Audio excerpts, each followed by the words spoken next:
Do you remember those words? Those remarks from the US president created a diplomatic firestorm. Guess what?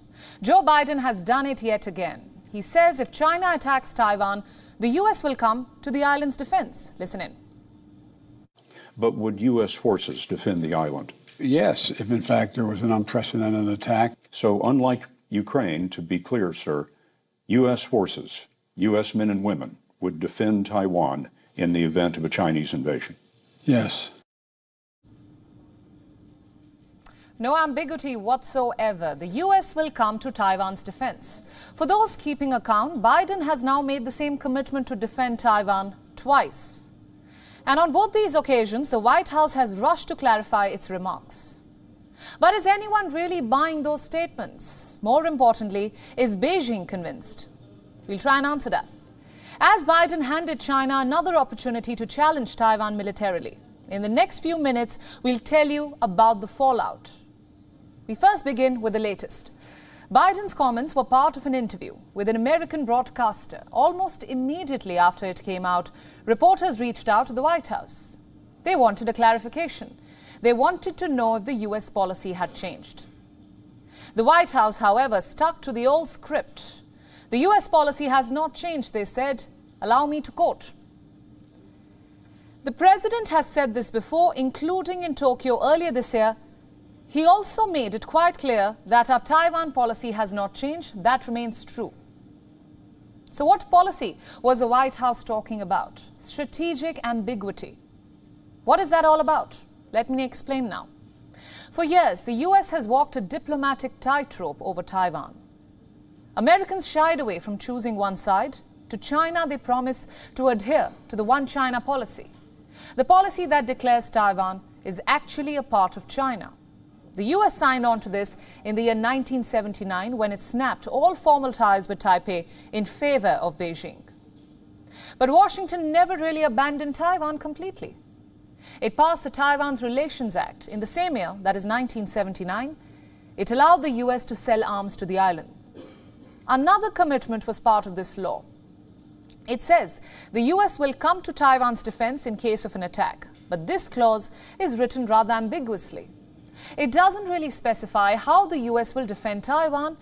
Is the support limited to arms? Or is the US ready to send its soldiers to defend the island? That's what everybody wanted to know. Biden's comments put an end to that ambiguity today. He is ready for a military intervention if necessary. That's what he says. And China is furious. The clarifications from the White House have been ignored. Beijing registered a diplomatic protest today. Take a look. The US remarks seriously violate the One China principle and the provisions of the 3 US joint communiques. They breach the US commitment to not support Taiwan independence and send a severely wrong signal to the separatist forces of Taiwanese independence.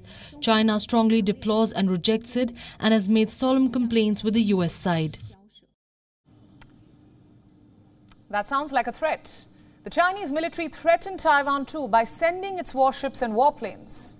Let me give you some figures. 9 Chinese aircraft and 5 Chinese vessels were today spotted near the island. But what were they doing there? Well, not much, just making their presence felt.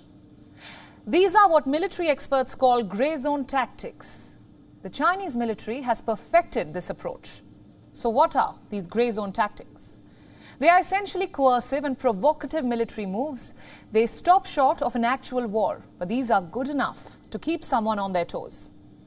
The Chinese military started these provocative visits last month. This was after Nancy Pelosi paid a visit to Taiwan. She is the Speaker of the US House of Representatives, the highest-ranking US official to visit Taiwan in more than 2 decades.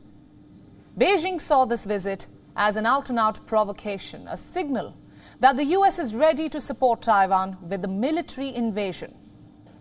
China doesn't rule out a military operation to take Taiwan by force. The frequent drills around the island serve as a reminder. They convey to Taiwan how quickly Chinese forces can mobilize and reach the islands. And it only gets worse from here on. China is now making reckless moves. It is using every available avenue to hit back at America. Just last week, Beijing announced a fresh round of sanctions. They target America's defense sector in particular.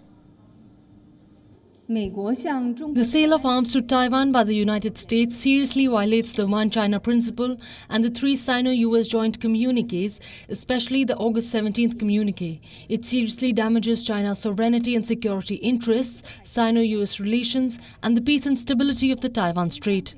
China firmly opposes and strongly condemns it. In order to safeguard China's sovereignty and security interests, the Chinese government has decided to sanction those who are involved in the sale of weapons. Chairman and CEO of Raytheon Technologies, Gregory Hayes, and Boeing Defense President and CEO Ted Colbert. That happened on Friday. China is making fresh threats now. China Daily is a leading Chinese newspaper. It is owned by the Communist Party. China Daily has published a new piece on the Taiwan situation. Here it is. It accuses politicians in the US of playing risky games with Taiwan. There is a warning that comes with this article. It says, if Washington takes things too far, there could be a war between the US and China. I repeat, there could be a war between the US and China. That's what the article says. Sounds a bit extreme, doesn't it, to say the least? That's because it is supposed to. Next month, the Communist Party will meet for its 20th Congress in Beijing. And during that event, Xi Jinping is expected to secure a historic third term. The extension will put him on par with Mao Zedong, the father of modern-day China. Now just think about this. Just before this historic moment, would Xi like to appear weak on the issue of Taiwan? Certainly not. But Xi Jinping's belligerence is now putting China on the path towards a dangerous escalation, where even one mistake can prove to be very costly.